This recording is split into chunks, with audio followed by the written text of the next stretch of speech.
నమస్తే, నేను శ్రావణి. ఏపీ రాజకీయాల్లో జగన్, షర్మిల ఆస్తుల వివాదం ఇంకా కొనసాగుతూనే ఉంది.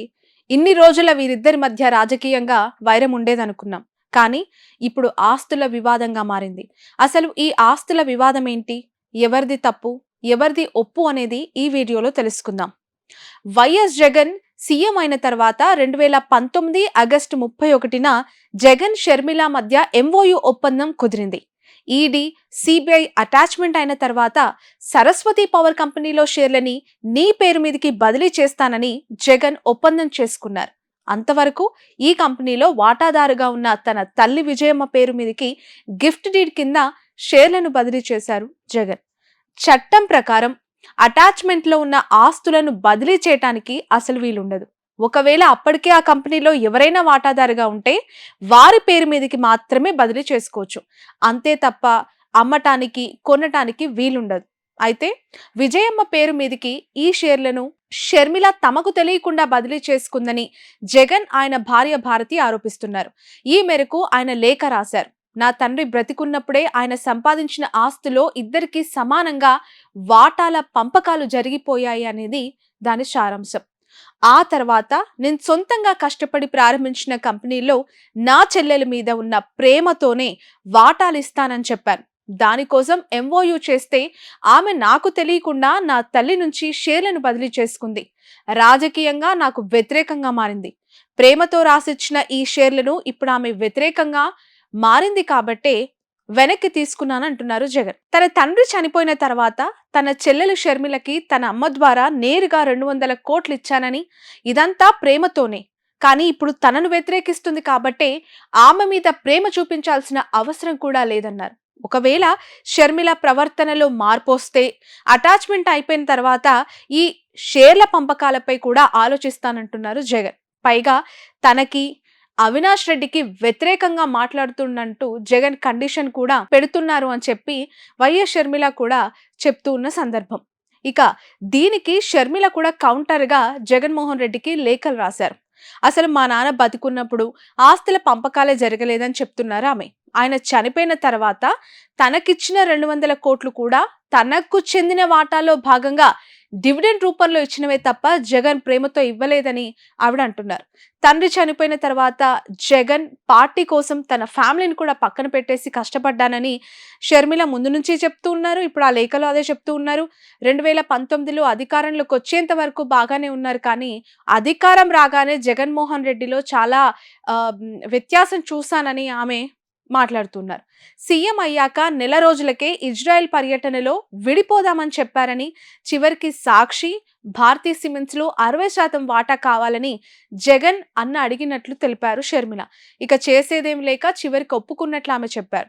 అలా జగన్ ఇచ్చిన మాట ప్రకారమే సాక్షిలో 40% వాటా, భారతీ సిమెంట్స్ లో 40% వాటా, సరస్వతి పవర్స్ లో 100% వాటా, ఎలహంక ప్రాపర్టీలో 100%, వైఎస్ఆర్ నివసించిన ఇల్లు ఇంకా ఇలాంటి ఆస్తులు తన భాగానికి వచ్చిందని షర్మిల చెప్పారు.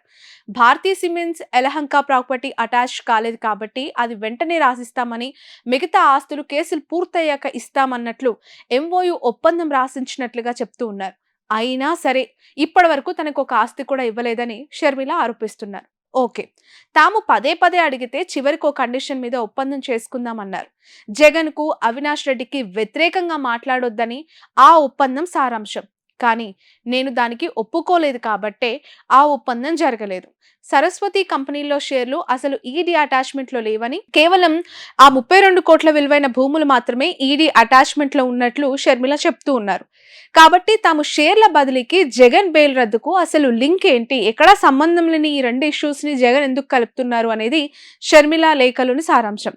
తాను జగన్ కి రాసిన లేఖ టీడీపీ పబ్లిష్ చేస్తే తనకు సంబంధం లేదంటున్నారు షర్మిల.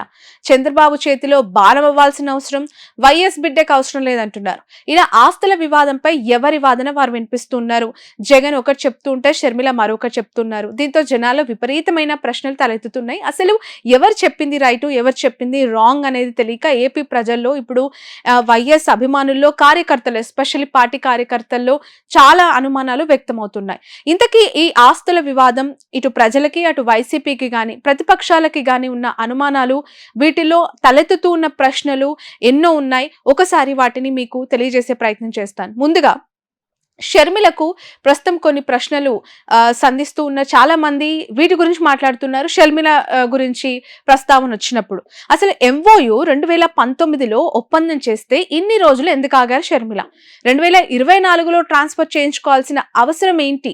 అప్పుడే చేయించుకోవచ్చు కదా అనేది ఒక ప్రశ్న. ఒకవేళ నిజంగానే షర్మిల అన్నకు లెటర్ రాసింది, బట్ అది టీడీపీ ప్రధాన సోషల్ మీడియాలో ఎందుకు వచ్చింది? రాజకీయం చేయడం కోసం టీడీపీ వెబ్సైట్ లో ముందుగా రిలీజ్ చేశారా? మీకు తెలియకుండానే టీడీపీ చేతుల్లోకి వెళ్తుందా? అదే ఎలా సాధ్యం? షర్మిల చెప్పాల్సిందంతా కూడా ముందు నుంచి జగన్మోహన్ రెడ్డి ఆరోపిస్తున్నట్టుగా పచ్చ ఛానళ్లు, పచ్చ మీడియా, పచ్చ పార్టీ వీటిల్లోనే ఎందుకు వస్తున్నాయి? ఇప్పుడు కూడా ఈ లెటర్ నాకు రాసింది నేరుగా నాకు రావాలి, కానీ టీడీపీ పార్టీ ఆఫీస్ ఎందుకు రిలీజ్ చేసింది అనేది ఇక్కడ మరొక ప్రశ్న. మీ నాన్న ఉన్నప్పుడు సంపాదించిన ప్రతి ఆస్తిలో ఇప్పుడు వాటా కావాలని కోరుకుంటున్నారు. ఓకే, మరి ఈ ఆస్తుల కోసం జగన్ జైలుకి వెళ్లారు, శిక్ష అనుభవించారు, జైలు జీవితం గడిపారు. జైలుకు వెళ్ళిన దాంట్లో కూడా వాటా ఉండొద్దా? మీ మీద ఎందుకు కేసులు లేవు? మీరెందుకు జైలుకు వెళ్ళలేదు? ఇది మరొక ప్రశ్న. ఇక మీ అన్న బెయిల్ రద్దు చేయడానికి మీరు కుట్రలు చేస్తున్నారని ప్రధానంగా వైసీపీ ఆరోపిస్తోంది. ఆ పార్టీ నేతలు పుంకాలుగా గంటలు ప్రెస్ మీట్ లో వచ్చి మాట్లాడుతూ ఉన్నారు. మీరెందుకు దానికి సమాధానం చెప్పట్లేదు?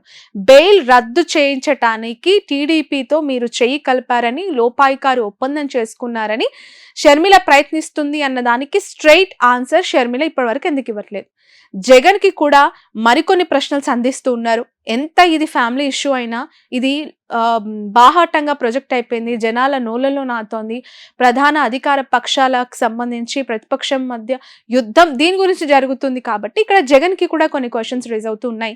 జగన్ సీఎం అయ్యాక 2019లో అధికారంలోకి రాగానే చెల్లెలికి ఆస్తులు పనిచేసి వదిలించుకోవాలని నిజంగానే చూసారా? షర్మిల ఆరోపించినట్లు. ఒకవేళ విడిపోవాలనుకుంటే అంతకుముందే ఎందుకు విడిపోలేదు? 2019 అధికారం వచ్చేంత వరకు ఎందుకు వెయిట్ చేశారు? వన్ మోర్, షర్మిల వైసీపీ కోసం అంత కష్టపడు ఒక ఎంపీ పదవో రాజ్యసభ పదవో కోరుకుంటే ఆమెకి ఎందుకు ఇవ్వలేదు? ఎవరెవరికో పదవులు ఇచ్చేశారు. ఈ రోజు వాళ్ళలో అందరూ మీతో ఉన్నారా? ఒకవేళ షర్మిలకు ఇచ్చి ఉంటే మీ వెంటే మీకు బలంగా పార్టీని మరో క్రియాశీలకంగా మీ వెనకాలే మీ అడుగుజాడల్లోనే మీ నాన్న ఆశయాలతోనే ఆవిడ ముందుకు తీసుకెళ్లేదేమో.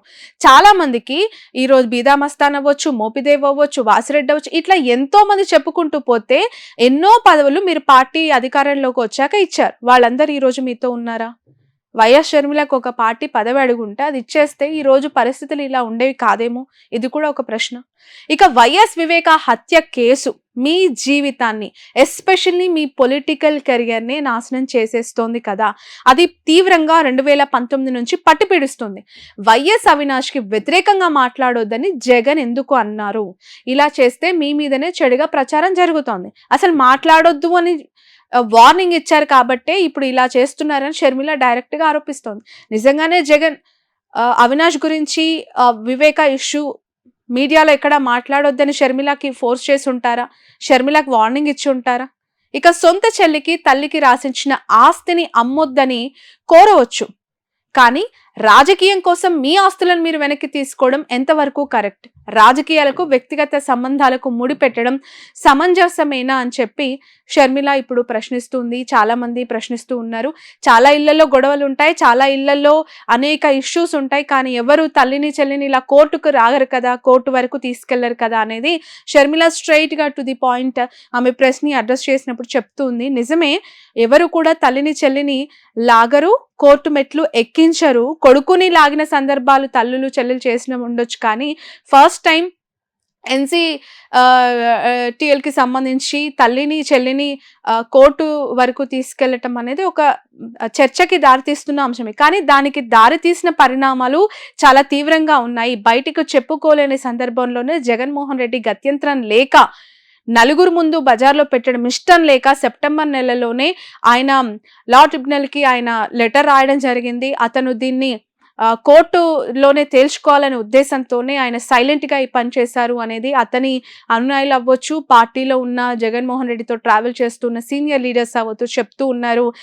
ఏ అన్నా కూడా పెళ్ళైపోయి దాదాపు దగ్గర దగ్గర 30 ఏళ్ళు అవుతూ ఉంది. ఇప్పుడు చెల్లెకి వాటా ఇవ్వడం అనేది చాలా చాలా అప్రిషియేట్ చేయాల్సిన అంశం. కానీ ఇచ్చిన వాటా సరిపోదని ఇంకా ఆస్తి కోసం గొడవలు పెట్టి, రాజకీయంగా కక్ష సాధిస్తూ, పర్సనల్‌గా టార్గెట్ చేస్తూ, ఇంకా ఆస్తి కోసం తల్లికి సంబంధించిన సంతకాలని ఫోర్జీ చేశారు అనే దానిపైన ఇంకా క్లారిటీ లేదు.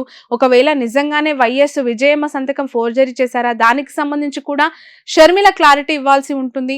మోరోవర్ ఆవిడ నిజంగానే రాజన్న బిడ్డ ఎవరికో బాణం కావాల్సిన అవసరం లేదు అనేది ఒక పాయింట్‌లో కొట్టిపారేశారు. కానీ ఆవిడ తెలంగాణలో పార్టీ పెట్టాలనుకున్న మొదటి రోజు నుంచి ఈ రోజు వరకు ఆవిడ ఏమనుకుంటే అది ఏబిఎన్‌లో, టీవీ5లో, మహా టీవీలో పబ్లిష్ అయిపోతూ ఉంటుంది. ఆవిడ ఏం ఆలోచిస్తుందో వాళ్ళు వీకెండ్ కామెంట్ బై ఆర్కేలో వాళ్ళు చెప్పేస్తూ ఉంటారు. షర్మిల పార్టీ కార్యాచరణ, ఆమె వ్యక్తిగత కార్యాచరణ ఏంటి అనేది డైలీ కార్యాచరణ అవే ఛానల్‌లో ప్రొజెక్ట్ అవుతూ ఉంటాయి జగన్మోహన్ రెడ్డికి వ్యతిరేకంగా. సాక్షిలో రాలేదు అనంటే ఎందుకు వస్తుంది అనేది సాక్షి నుంచి కావచ్చు, వైసీపీ నుంచి కావచ్చు, జగన్మోహన్ రెడ్డి నుంచి కావచ్చు అడుగుతున్న ప్రశ్న. ఇక్కడ పొలిటికల్, పర్సనల్ 2 కూడా మిక్స్ అయిపోయి ఉండడం వల్ల ఇది చాలా సెన్సిటివ్ టాపిక్‌గా కూడా మారిపోయింది. ఎంతో ఎంతో తీవ్ర క్షోభ అనుభవిస్తే తప్ప వైఎస్ జగన్మోహన్ రెడ్డి ఇలాంటి నిర్ణయం తీసుకొని ఉండరు. ఎందుకంటే పర్సనల్‌గా జూపూడి ప్రభాకర్ లాంటి సీనియర్ లీడర్స్‌తో ఇంటర్వ్యూ చేసినప్పుడు కూడా ఒక వ్యక్తి ఏదో చిన్న అవసరం కోసం వచ్చి నాకన్నా ఇబ్బంది ఉంది అని అంటే వాళ్ళు కళ్ళలో కూడా ఊహించనంతగా డబ్బు సహాయం చేసిన వ్యక్తి, నేను కళ్ళతో చూసిన వ్యక్తి. దాదాపు 5 కోట్లు వాళ్ళకి జస్ట్ ఇట్లా సహాయం చేసి పంపించేశారు. అలాంటి వ్యక్తి జగన్మోహన్ రెడ్డి డబ్బు కోసం, ఆస్తి కోసం తను ఇలా దిగజారి కేసులు కోర్టు వరకు తీసుకెళ్లాల్సిన దుస్థితికి వచ్చిందంటే అది వాళ్ళు చేసిన ఇష్యూసే ఇలా దారి తీసుండొచ్చు అని చెప్పి వాళ్ళు చెప్పినప్పుడు కూడా ఆలోచించాల్సిన అవసరం ఉంది. ఏది తప్పు, ఏది నిజము అని. మొత్తానికైతే పూర్తిగా అంటే కొడుకు, కూతురు ఒక తల్లికి 2 కళ్ళ లాంటి వాళ్ళు అనుకున్నప్పుడు ఒక కన్నే నాకు నా ఫ్యూచర్ అంతా కూడా కూతురుతోనే అనుకున్న తల్లికి సంబంధించి పూర్తిగా బతిమలాడో లేదంటే బామాలో చేసుకున్న అవసరం ఉండుండొచ్చు. బట్ అది ఇంకా చేజారిపోయి ఎక్స్‌ట్రీమ్ అయిపోయిన తర్వాత పూర్తిగా గౌరవ అధ్యక్ష పదవికి వైఎస్ విజయమ్మ రాజీనామా చేసిన తర్వాత కూడా కొంచెం మీడియా ముందు అంటిముట్టనట్లుగా వ్యవహరించిన ఇంటర్నల్‌గా మాత్రం ఫ్యామిలీ వార్ ఈ ఆస్తులకి సంబంధించి చాలా పీక్స్‌లో కొనసాగాయి అనేది మాత్రం మనకిప్పుడు అర్థమవుతోంది. దీన్ని ఎంత మేర తగ్గించుకోగలుగుతారు? ఎలా సార్ట్ ఔట్ చేసుకోగలుగుతారు? దీన్ని ఏ విధంగా దీనికి ఫుల్ స్టాప్ పెట్టబోతున్నారు అనేది మాత్రం ఒక క్వెషన్ మార్కే. బట్ ఖచ్చితంగా జగన్మోహన్ రెడ్డి మాత్రం ఈ ఇంటర్నల్ ఫ్యామిలీ ఇష్యూస్‌ని తొందరగా సార్ట్ ఔట్ చేసుకోవాలి. ఎందుకు అనంటే నిజంగానే వాళ్ళు అంటూ ఉన్నట్లు చంద్రబాబు నాయుడు ఇంట్లో ఉన్నాయి. పురంధేశ్వరి గారుని ఫ్యామిలీకి దూరం చేసి పొలిటికల్‌గా ఎంటర్ అవ్వకుండా చూశారు గతంలో అనేది అవన్నీ కూడా ఓపెన్ ఫ్యాక్ట్సే, సీక్రెట్సే. కానీ ఈ రోజు వాళ్ళు మీడియా ముందుకొస్తే అందరూ ఒక్కటే కనిపిస్తారు. అందరూ ఒక్కటిగా నటిస్తూ ఉంటారు. అందరూ ఒక్కటిగా ఉమ్మడి కుటుంబంగా కలరింగ్ ఇస్తారు. అట్‌లీస్ట్ అలాంటి కలరింగ్ కూడా ఈ రాబోయే రోజుల్లో జగన్, షర్మిల ఇచ్చుకోవాల్సిన పరిస్థితి ఏమో. వై? బికాస్ ఇప్పుడు జగన్మోహన్ రెడ్డిని రాజకీయంగా ఎదుర్కోవడం కంటే కూడా పర్సనల్‌గా ఇవి ఎత్తి చూపిస్తూ పూర్తిగా ప్రతిపక్షాన్ని టార్గెట్ చేస్తూ ఉన్న అధికార పార్టీ ఏపీలో ప్రస్తుతం కనిపిస్తుంది. కాబట్టి జగన్మోహన్ రెడ్డికి ఈ ఇష్యూని సార్ట్ ఔట్ చేసుకోవటం వెరీ వెరీ ఇంపార్టెంట్. అతని పొలిటికల్ ఫ్యూచర్ బాగుండాలంటే. దీనిపై మీ అభిప్రాయం కూడా తెలియజేయండి కామెంట్ రూపంలో. That's all.